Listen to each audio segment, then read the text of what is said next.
Today from r/LetsNotMeet. This story is from 2019. I was 13 years old at the time, but I still remember it like it was yesterday, due to the trauma maybe. I was bored at home. I FaceTimed my best friend, who lives in the apartment building next to mine, and asked him if he would join me in a walk around the neighborhood. He wasn't there. He was on his way back home from school, which is understandable because it was a Thursday afternoon. There was a jogging circuit near my house. It's like 500 meters away. Due to my massive boredom, I put on my sports clothes and a basic t-shirt and short. The short has no pockets. Remember this detail. I then was headed with my music, vibing to the circuit. Arriving there, it was surprisingly not that empty, around 8 to 10 people in that 15-kilometer circuit. I started walking for a bit, then ran a couple kilometers, then laid down in the grass. I noticed two guys on a motorcycle going back and forth.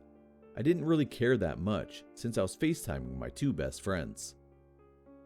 It was getting pretty late. It was around 6 p.m. and I was exhausted. I walked home, but I took another path that is kind of a shortcut. I had to walk through an empty big street with buildings in construction.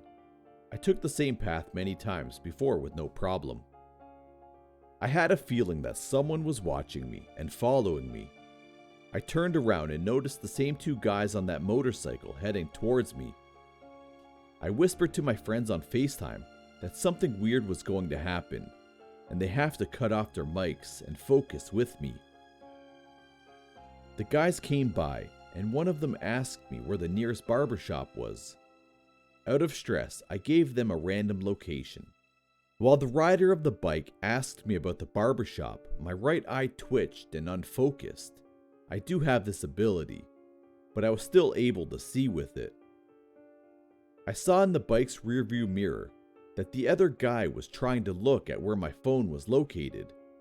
It was between my short and belly because I had no pockets, and I had my earphones on. I was freaking out. Time was starting to slow down. Seconds felt like hours, and I couldn't feel my legs anymore. But they went on, but with a slow speed. It was like they were planning a backup plan. I had three options. There was a taxi guy fixing his car. I could have went to him and explained the situation, but my gut said, if they noticed me and came back and maybe do what they had planned to do. 2. Stop a random car and hop in, then explain the situation. My gut said no. What if the car was locked?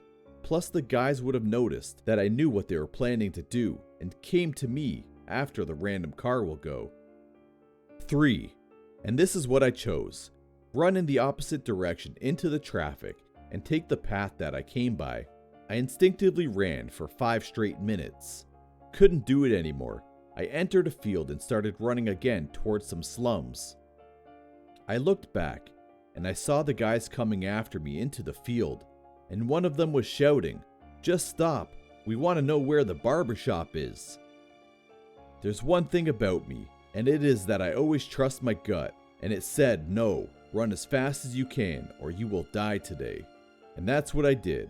I ran between the slums and kept running until I arrived near my best friend's house, who I was still in FaceTime with. I told him to come downstairs right now, and I laid down in the parking lot. He came in and was freaked out because he knew something was happening, but didn't know what, since I didn't give him more information. My face turned yellowish, and I threw up and I couldn't feel my legs nor my arms anymore. He walked me to my house and I laid down, and from that moment I don't remember anything. I just remember me waking up the following day with bruises on my leg, due to me running into the field full of pikes. This whole story happened in the space of 10 or 15 minutes. Now I take the same path again with no worries. And to the two guys on the motorcycle, let's never meet again.